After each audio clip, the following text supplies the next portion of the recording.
Nagsisiksikan sa isang covered court ang daan-daang pamilyang nasunugan sa Barangay Tonsuya sa Malabon. Pero ang mas pinoproblema ng mga estudyanteng nasunugan ay ang mga nasunog nilang uniforme at iba pang gagamitin sa graduation nila sa susunod na linggo. May live report si Athena Imperial. Athena. Yes, Rhea, dito nga sa covered court ng Barangay Tonsuya, pansamantalang naninirahan itong mga biktima ng sunog na umabot sa Task Force Delta noong Martes. Dahil wala pang matutuluyan, siksikan na tulog ang mga pamilyang nasunugan noong Lunes ng gabi sa covered court ng Barangay Tonsuya sa Malabon. Ayon sa mga tanod, 500 pamilya raw ang dito muna inilipat.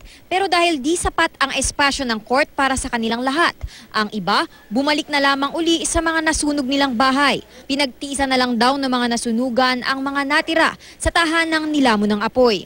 Ang grade 6 student na si Christian, hindi lang nasunog na bahay ang inaalala.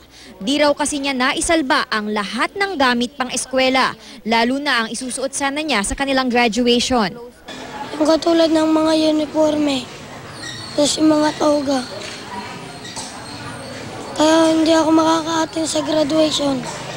Wala akong susuotin.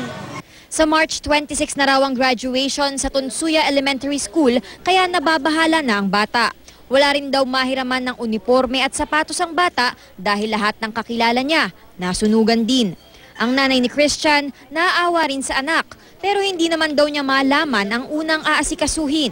Bukod kasi sa 6 na anak na iniisip niya kung paano makakakain, ang asawa niya nadisgrasya pa noong Lunes sa sunog ng tangkaing magsalba ng ilang gamit. Sana po may mga puso,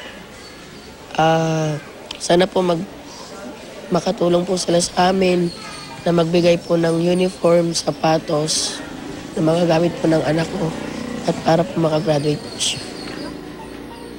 Yes, Rhea, hindi lang si Aling Roslyn at ang anak niyang si Christian ang namomroblema dahil nga nasunog yung kanilang mga uniforme, sapatos at iba pang gamit na pang eskwela na gagamitin nga sa graduation. Marami kasi doon sa mga bata dito at doon sa kanilang mga magulang ay gustong manawagan sa PTA at sa administration nga ng Tonsuya Elementary School at iba pang elementary schools dito nang magkaroon ng meeting para yung mga hindi nasunugan na mga kabatch nitong mga bata ay matulungan itong mga batang biktima ng sunog. At yan muna ang pinakahuling balita mula rito sa Malabon. Rhea?